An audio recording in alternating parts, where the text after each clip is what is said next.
शुक्लांबरधरं विष्णुं शशिवर्णं चतुर्भुजं प्रसन्नवदनं ध्यायेत् सर्वविघ्नोपशान्तये। अन्नपूर्णे सदापूर्णे शङ्करप्राणवल्लभे ज्ञानवैराग्यसिद्ध्यर्थे भिक्षां देवी च पार्वती। नमस्तेस्तु महामाये श्रीपीठे सुरपूजिते शङ्खचक्रगदाहस्ते नमः महालक्ष्मी नमोस्तुते। 2026 జనవరి 1వ తారీఖు నుండి ద్వాదశ రాశులు మేషం నుండి మీనం వరకు ఆయా రాశుల వారికి 2026వ సంవత్సరం ఎలా ఉండబోతోంది, ఆయా రాశుల్లో ఏ రకమైనటువంటి ఇబ్బందులు, ఏ రకమైనటువంటి ఆదాయ ఆర్థిక అలానే లాభ నష్టాలు సుఖదుఖాలు ఇవన్నీ ఏ రకమైనటువంటి పరిస్థితులు ఉంటాయి అనేటువంటిది సవివరంగా మేషాది నుంచి ద్వాదశ రాశులు ప్రత్యేకించి మేషం, వృషభం, మిథునం, కర్కాటకం, సింహం, కన్య, తుల, వృశ్చికం, ధనస్సు, మకరం, కుంభం, మీనం ఈ ద్వాదశ రాశుల్లో ఏ రాశికి ఎటువంటి ఫలితాన్ని ఈ 2026వ సంవత్సరం ఇవ్వబోతోంది, ఎలాంటి గొప్ప అదృష్టవంతులు అయ్యి ఉంటారు అనేటువంటి దాన్ని కూడా వివరంగా తెలుసుకుందాం. అయితే ప్రస్తుతం మేషరాశి నుండి మీనరాశి వరకు మన నవగ్రహాలు 2026వ సంవత్సరం నాడు ఏ ఏ స్థానాల్లో ఉన్నాయి అనే దాన్ని ముందు వివరంగా తెలుసుకోవడం ప్రధానం. దానిలో ముఖ్యంగా సూర్యుడు, కుజుడు, బుధుడు, శుక్రుడు వీరందరూ కూడా ధనుస్సు రాశిలో సంచారం జరుగుతుంది. అలానే శని మీనరాశిలో సంచారం జరుగుతోంది. గురువు వక్రగమనంలో మిథున రాశిలో సంచారం జరుగుతోంది. రాహువు, కేతువు. రాహువు ప్రస్తుతం కుంభరాశిలో, తదుపరి కేతువు సింహరాశిలో సంచారం చేస్తున్నారు. ఈ సంవత్సరం మొదట ఏ నక్షత్రం రోహిణీ నక్షత్రంతో జనవరి 1వ తారీఖుతో మొదలవుతోంది, అంటే వృషభ రాశి నుంచి. కాబట్టి వృషభ రాశికి వృషభ రాశిలో ఉన్న నక్షత్రంతో మొదలవుతోంది. కాబట్టి శుక్రుడు ఈ సంవత్సరానికి బాగా బలంగా కనబడుతున్నాడు. కాబట్టి ఏ రాశులకి ఎలా వివరంగా ఉంటుందనేది ముందు సవివరంగా తెలుసుకుందాం. వృషభ రాశి వారికి 2026 నుంచి వృషభ రాశి వారికి ప్రత్యేకంగా శని ఏకాదశ స్థానంలో ఉండటం, సహజంగా గురువు ఉచ్చస్థానంలో ఉండటం వల్ల గురువు బలం బాగా పెరగడం, కమ్యూనికేషన్స్ వాటిల్లో వృషభ రాశి వారికి 2026లో జనవరి 1వ తారీఖు నుంచి మొదలుకుంటే శుక్రుడు 9వ ఇంట్లో ఉన్నాడు. అంటే ఈ 2026 వృషభ రాశికి చాలా అదృష్టం అనేటువంటిదే చెప్పాలి. ఎందుకంటే రాశిలో చాలా వరకు కూడా అనుగ్రహం బాగుందనే చెప్పాలి. ఎందుకంటే ఏకాదశ స్థానంలో శని, భాగ్య దశమాధిపతి. వీళ్ళు ఆస్తుల విషయంలో కానీ లేక ఇంటి విషయంలో కానీ ఈ సంవత్సరం వాళ్ళు ఏదనుకుంటే అది జరిగే అవకాశాలు ఉన్నాయి 2026. అలాగే వృత్తి విషయంలో అనుకోకుండా తను అదృష్టాన్ని, అంటే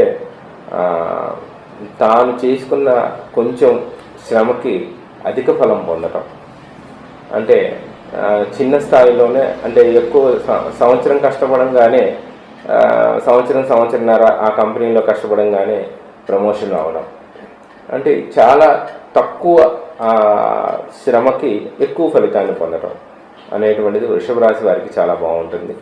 వృత్తిలో, కుటుంబంలో మంచి గౌరవ ప్రతిష్టలు చాలా బాగుంటాయి. వ్యాపారానుగ్రహం, వ్యాపారంలో ఉన్నవారు ఈ వృషభ రాశి వారికి చాలా వరకు వ్యాపార వృద్ధి బాగా కలుగుతుంది. ఇక చతుర్థ స్థానంలో అంటే 4వ ఇంట్లో కేతు ప్రభావం, 10వ ఇంట్లో రాహుగ్రహ ప్రభావం ఉండటం. ఈ 4వ ఇంట్లో కేతు ప్రభావం ఉండటం వల్ల ఒక చోట వీరికి ప్రశాంతంగా కూర్చునేటువంటి స్థితి ఉండదు. ఒకే చోట కూర్చోరు వాళ్ళు. ఏదో ఒక అలజడి, అంటే ఏదో ఒక తీర్థయాత్రలకో, ప్రయాణాలకో, వాటికో వీటికో, లేకపోతే ఒక జల్సాలకి, వాటికి వీటికి ఖర్చు పెట్టేందుకు దీర్ఘకాలికమైనటువంటి ప్రయాణాలు చేయటం, అలానే ఈ కొండలు, హిల్స్, ఉత్తరం వైపు ఎత్తైన పర్వతాల వైపు వెళ్ళటం, అక్కడ ఉన్నటువంటి క్షేత్ర దర్శనాలు చేయడం, ఇలాంటివి చేస్తూ ఉంటారు. కాకపోతే చతుర్థ స్థానంలో కేతు ఉండటం వల్ల వాహన సంబంధమైన విషయాల్లో కానీ, నడుస్తూ అనుకోకుండా ప్రమాదం, దెబ్బలు తగలటం కానీ, మాతృ సౌఖ్యం సరిగ్గా లేకపోవటం కానీ, తల్లితో గొడవ పడటం మాత్రం జరిగే అవకాశాలు ఉంటాయి.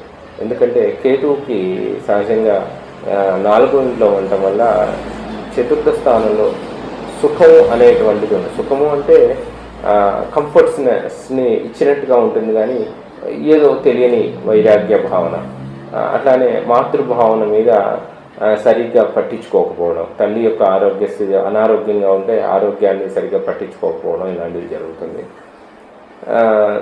ఈ వృషభ రాశి వారికి తెలియకుండా అంతర్గతంగా దీర్ఘకాలికంగా ఈ వ్యాధులు ఉండేటువంటి అవకాశం ఉంటుంది. కనిపించదు, కానీ ఈ అంతర్గతంగా ఇన్ఫెక్షను, అంటే అలానే పెద్ద రోగాలు కొంచెం అవి 2026లో తెలియకుండా మొదలయ్యే అవకాశాలు ఈ 2026లో ఉంటాయి. కానీ వాటిని తగు జాగ్రత్తలుగా విచ్చలవిడిగా మనం ఆహార నియమాలు పాటించకుండా గనక బయట పదార్థాలు తినడం ఇట్లాంటివన్నీ చేస్తే కనుక కొంచెం దీర్ఘకాలికంగా ఇబ్బంది పడే అవకాశాలు ఎక్కువగా ఉంటాయి.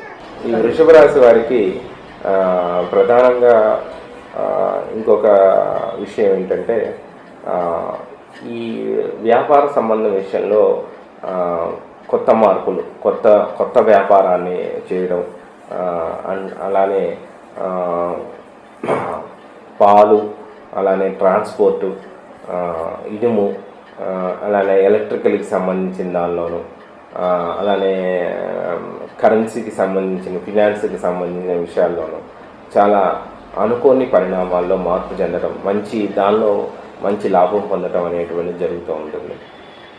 వృషభ రాశి వారికి ప్రత్యేకంగా వివాహం కాని వారికి ఈ సంవత్సరం ఉత్తరాయణంలో ముందే, అంటే జూన్ లోపలే వివాహ యోగం, అంటే మార్చి 11 వరకు 2వ ఇంట్లో, అంటే మిథున రాశిలో వక్రించినటువంటి గురువు గారు మార్చి 11 నుంచి వక్రత్యాగం అనేటువంటిది అయిపోతుంది.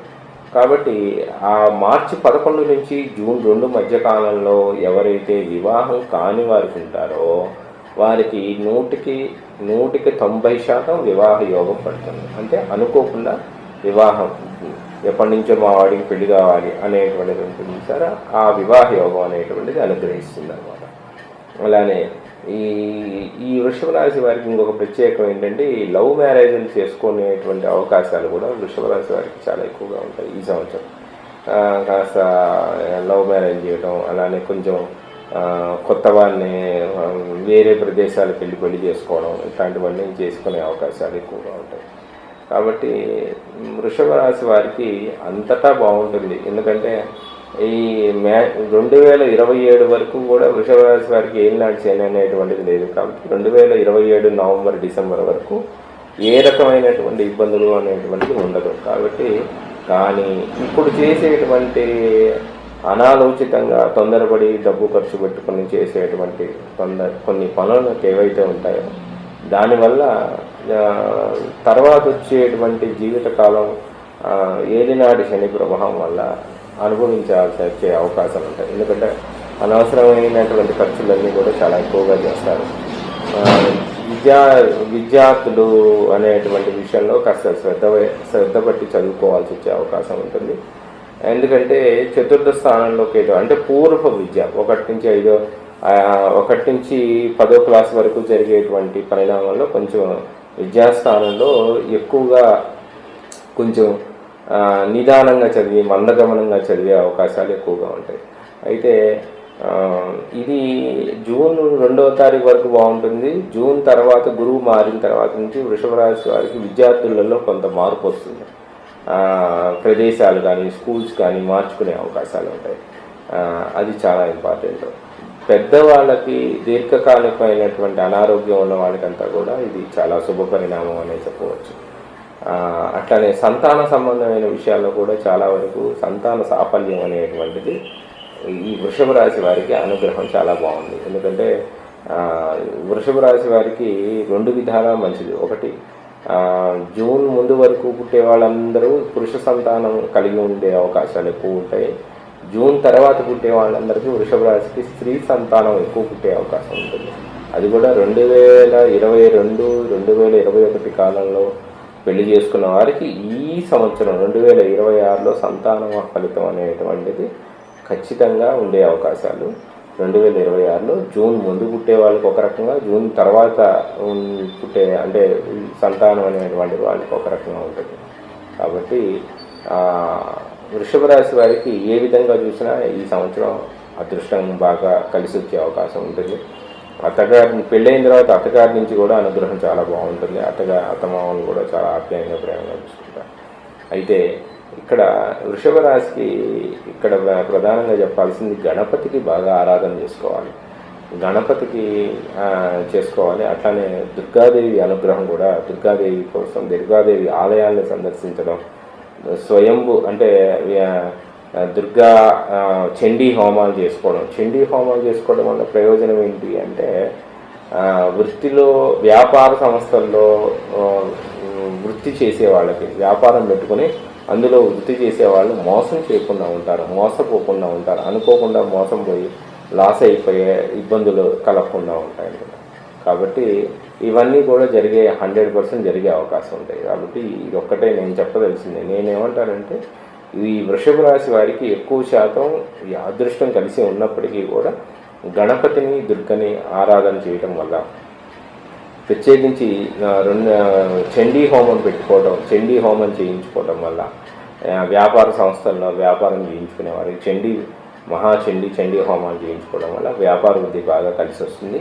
దీర్ఘకాలికంగా 2026 మొత్తం కూడా గణపతిని ఆరాధన చేయటం, గణపతిని ప్రతి సంకష్ట చతుర్థికి 21 సార్లు గుళ్ళో గణపతి దేవాలయంలో ప్రదక్షిణలు చేస్తూ నమస్కారం చేసుకుంటే కనుక వారికి దీర్ఘకాలికంగా అనారోగ్యాలు కానీ విఘ్నాలు కానీ ఏ విధంగానూ విద్యలోనూ లోపం లేకుండా కూడా విద్యార్థుల్లోనూ విద్య అనుగ్రహం బాగుండేటట్టుగా చాలా ఫలితం బాగుంటుంది. శుభం.